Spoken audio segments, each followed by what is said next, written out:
All right, we hopping back into the Kybalion. We're on chapter 3, mental transmutation. Mind, as well as metals and elements, may be transmuted from state to state, degree to degree, condition to condition, pole to pole, vibration to vibration. True hermetic transmutation is a mental art, the Kybalion. As we have stated, the Hermetists were the original alchemists, astrologers, and psychologists, Hermes having been the founder of these schools of thought. From astrology has grown modern astronomy. From alchemy has grown modern chemistry. From the mystic psychology has grown the modern psychology of the schools. But it must not be supposed that the ancients were ignorant of that which the modern schools suppose to be their exclusive and special property. The records engraved on the stones of ancient Egypt show conclusively that the ancients had a full comprehensive knowledge of astronomy, and the very building of the pyramids showed the connection between their design and the study of astronomical science. Nor were they ignorant of chemistry, for the fragments of the ancient writings show that they were acquainted with the chemical properties of things. In fact, the ancient theories regarding physics are being slowly verified by the latest discoveries of modern science, notably those relating to the constitution of matter. Nor must it be supposed that they were ignorant of the so-called modern discoveries in psychology. On the contrary, the Egyptians were especially skilled in the science of psychology, particularly in the branches of the modern schools ignore, but which nevertheless are being uncovered under the name of psychic science, which is perplexing the psychologists of today and making them reluctantly admit that there may be something in it after all. The truth is that beneath the material chemistry, astronomy, and psychology, that is, the psychology in its phase of brain action, the ancients possessed a knowledge of transcendental astronomy, called astrology, of transcendental chemistry, called alchemy, transcendental psychology, called mystic psychology. They possessed the inner knowledge as well as the outer knowledge, the latter alone being possessed by modern scientists. Among the many secret branches of knowledge possessed by the Hermetists was that known as mental transmutation, which forms the subject matter of this lesson. Transmutation is a term usually employed to designate the ancient art of the transmutation of metals, particularly of the base metals, into gold. The word transmute means to change from one nature, form, or substance into another, to transform, Webster. And accordingly, mental transmutation means the art of changing and transforming mental states, forms, and conditions into others. So you may see that mental transmutation is the art of mental chemistry, if you like the term, a form of practical mystic psychology. But this means far more than it appears on the surface. Transmutation, alchemy, or chemistry on the mental plane is important enough in its effects to be sure, and if the art stopped there, it would still be one of the most important branches of study known to man. But this is still only the beginning. Let us see why. The first of the 7 Hermetic principles is the principle of mentalism, the axiom of which is the all is mind, the universe is mental, which means that the underlying reality of the universe is mind, and the universe itself is mental, that is, existing in the mind of the all. We shall consider this principle in succeeding lessons, but let us see the effect of this principle if it is to be assumed to be true. If the universal is mental in its nature, then mental transmutation must be the art of changing the conditions of the universe along the lines of matter, force, and mind. So you see, therefore, that mental transmutation is really the magic of which the ancient writers had so much to say in their mystical works, and about which they gave so few practical instructions. If all be mental, then the art which enables one to transmute mental conditions must render the master the controller of material conditions as well as those ordinarily called mental. As a matter of fact, none but the advanced mental alchemists have been able to attain the degree of power necessary to control the grosser physical conditions, such as the control of the elements of nature, the production or cessation of tempests, the production and cessation of earthquakes, and other physical phenomena. But such men have existed, and do exist today, is a matter of earnest belief to all advanced occultists of all schools. That the masters exist and have these powers, the best teachers assure their students have experiences which justify them in belief in such statements. These masters do not make public exhibitions of their powers, but seek seclusion from crowds of men in order to better work their way along the path of attainment. We mention their existence at this point merely to call to your attention to the fact that their power is entirely mental and operates along the lines of the higher mental transmutation under the Hermetic principle of mentalism. The universe is mental, the Kybalion. But students and Hermetists of lesser degree than masters, the initiates and teachers, are able to freely work along the mental plane in mental transmutation. In fact, all that we call psychic phenomena, mental influence, mental science, new thought phenomena, etc., operates along the same general lines, for there is but one principle involved, no matter by what name the phenomena be called. The student and practitioner of mental transmutation works among the mental plane, transmuting mental conditions, states, etc. into others. According to various formulas, more or less efficacious, the various treatments, affirmations, denials, etc. of the schools of mental science are but formulas, often quite imperfect and unscientific, of the Hermetic art. The majority of modern practitioners are quite ignorant compared to the ancient masters, for they lack the fundamental knowledge upon which the work is based. Not only may the mental states, etc., of oneself be changed or transmuted by the Hermetic methods, but also the states of others may be and are constantly transmuted in the same way, usually unconsciously, but often consciously, by some understanding of the laws and principles, in cases where the people affected are not informed of the principles of self-protection. And more than this, as many students and practitioners of modern mental science know, every material condition depending upon the minds of other people may be changed or transmuted in accordance with the earnest desire, will, and treatments of the person desiring changed conditions in life. The public are so generally informed regarding these things at present that we do not deem it necessary to mention the same at length, our purpose at this point being merely to show the Hermetic principle and art underlining all these various forms of practice, good and evil, for the force can be used in opposite directions according to the Hermetic principles of polarity. In this little book, we shall state the basic principles of mental transmutation, that all who read may grasp the underlying principles and thus possess the master key that will unlock the many doors of the principle of polarity. We shall now proceed to a consideration of the first Hermetic 7 principles, the principle of mentalism, in which is explained the truth that the all is mind, the universe is mental, in the words of the Kybalion. We ask the close attention and careful study of this great principle on the part of our students, for it is really the basic principle of the whole Hermetic philosophy and of the Hermetic art of mental transmutation. Chapter 4. The All. Under and back of the universe of time, space, and change is ever to be found the substantial reality, the fundamental truth, the Kybalion. Substance means that which underlies all outward manifestations, the essence, the essential reality, the thing in itself, etc. Substantial means actually existing, being the essential element, being real, etc. Reality means the state of being real, true, enduring, valid, fixed, permanent, actual, etc. Under and behind all outward appearances or manifestations, there must always be a substantial reality. This is the law. Man, considering the universe, of which he is a unit, sees nothing but change in matter, forces, and mental states. He sees that nothing really is, but everything is becoming and changing. Nothing stands still. Everything is being born, growing, dying. The very instant a thing reaches its height, it begins to decline.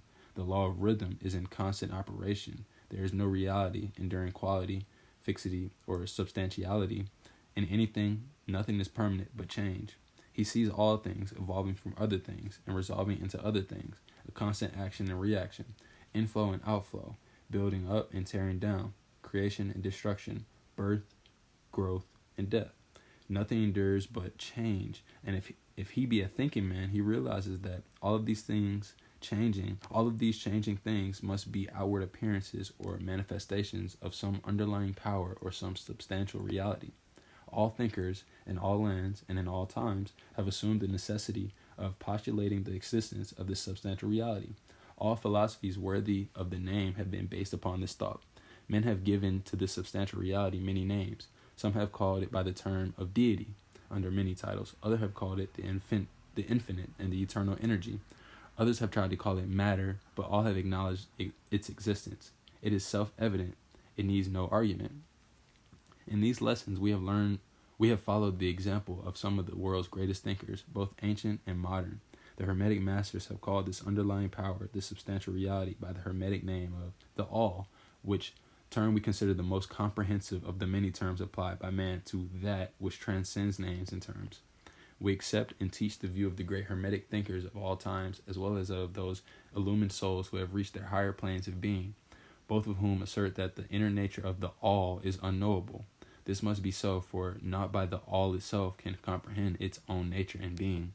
The Hermetists believe and teach that the All in itself is the most ever to be unknowable. They regard all theories All the theories, guesses, and speculations of theologians and metaphysicians regarding the inner nature of the all as but the childish efforts of mortal minds to grasp the secret of the infinite. Such efforts have always failed and will always fail from the very nature of the task. One pursuing such inquiries travels around and around in the labyrinth of thought until he is lost to all the sane reasoning, action, or conduct, and is utterly unfitted for the work of life. He is like the squirrel which frantically runs around and around the circling treadmill wheel in his cage, traveling ever and ever, yet reaching nowhere. At the end, a prisoner still, and yet standing just where he started. Damn. And still more presumptuous are those who attempt to ascribe to the all the personality, qualities, properties, characteristics, and attributes of themselves, ascribing to the all the human emotions, feelings, and characteristics, even down to the pettiest qualities of mankind, such as jealousy, susceptibility to flattery and praise, desire for offerings and worship, and all the other survivals from the days of childhood of the race. Such ideas are not worthy of grown men and women and are rapidly being discarded. At this point, it may be proper for me to state that we make a distinction between religion and theology, between philosophy and metaphysics. Religion to us means that Religion to us means that intuitional realization of the existence of the all and one's relationship to it, while theology means the attempts of men to ascribe personality, qualities, and characteristics to it. Their theories regarding its affairs, will, desires, plans, and designs, and their assumption of the office of middlemen between the all and the people. Philosophy to us means the inquiry after knowledge of things knowable and thinkable, while metaphysics means the attempt to carry the inquiry over and beyond the boundaries into regions unknowable and unthinkable, and with the same tendency as that of theology. And consequently, both religion and philosophy mean to us things having roots in reality, while theology and metaphysics seem like broken reeds rooted in the quicksands of ignorance and affording naught but the most insecure support for the mind or soul of man. We do not insist upon our students accepting these definitions. We mention them merely to show our position. At any rate, you shall hear very little about theology and metaphysics in these lessons. But while the essential nature of the all is unknowable, there are certain truths connected with its existence which the human mind finds itself compelled to accept. And an examination of these reports form a proper subject of inquiry, particularly as they agree with the reports of the illumined on the higher planes. And to this inquiry we now invite you. That which is fundamental truth, the substantial reality, is beyond true naming, but the wise men call it the all. In its essence, the all is unknowable, but the report of reason must be hospitably received and treated with respect.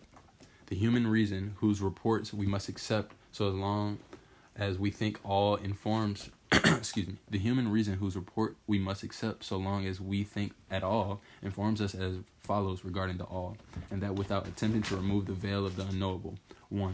The all must be all that really is. There can be nothing existing outside of the all, else the all would not be the all. 2. The all must be infinite, for there is nothing else to define, confine, bound, limit, or restrict the all. It must be infinite in time, or eternal. It must have always continuously existed, for there is nothing else to have ever created it, and something can never evolve from nothing. And if it had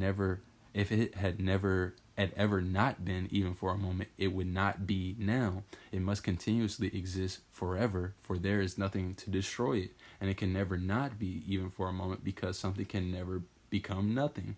It must be infinite in space. It must be everywhere, for there is no place outside of the all. It cannot be otherwise than continuous in space without break, cessation, separation, or interruption, for there is nothing to break, separate, or interrupt its continuity, and nothing with which to fill in the gaps. It must be infinite in power, or absolute, for there is nothing to limit, restrict, restrain, confine, disturb, or condition it. It is subject to no other power, for there is no other power. The all must be immutable, or not subject to change in its real nature, for there is nothing to work changes upon it, nothing in which it could change, nor from which it could be changed. It cannot be added to, nor subtracted from, increased, nor diminished, nor become greater or lesser in any respect whatsoever. It must have always been, and must always remain, just what it is now, the all. There has never been, is not now, and never will be anything else into which it can change.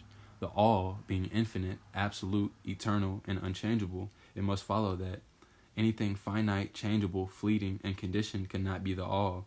And as there is nothing outside of the all in reality, then any and all such finite things must be as nothing in reality.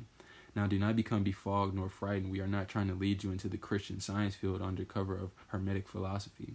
There is a reconciliation of this apparently contradictory state of affairs. Please be patient. We will reach it in time. We see around us that which we call matter, which forms the physical foundation for all forms. Is the all merely matter? Not at all. Matter cannot manifest life or mind, and as life and mind are manifested in the universe, the all cannot be matter, for nothing rises higher than its own source. Nothing is ever manifested in an effect that is not in the cause. Nothing is evolved as a consequent that is not evolved as a... And then modern science informs us that there is really no such thing as matter. That we call matter is merely an interrupted energy or force. That is, energy or force at a low rate of vibration. As a recent writer has stated, matter has melted into mystery. Even material science has abandoned the theory of matter and now rested on the basis of energy. Then, is the all merely energy or force? Not energy or force, as the materialists use the terms, for their energy and force are blind and mechanical things, devoid of life or mind. Life and mind can never evolve from blind energy or force, and for the reason given a moment ago, nothing can rise higher than its source. Nothing is evolved unless it is involved. Nothing manifests in the effect unless it's in the cause. And so, the all cannot be mere energy or force, for if it were, then there would be no such things as life and mind in existence. And we know better than that, for we are alive and using mind to consider this very question. And so are those who claim that energy or force is everything. What is there then higher than matter or energy that we know to be existent in the universe? Life and mind. Life and mind and all of their varying degrees of unfoldment. Then, you ask, do you mean to tell us that the all is life and mind? Yes and no is our answer. If you mean life and mind as we poor petty mortals know them, we say no, the all is not that. But what kind of life and mind do you mean, you ask? The answer is living mind, as far above that which mortals know by those words, as life and mind are higher than mechanical forces or matter infinite living mind, as compared to finite life and mind. We mean that which the illumined souls mean when they reverently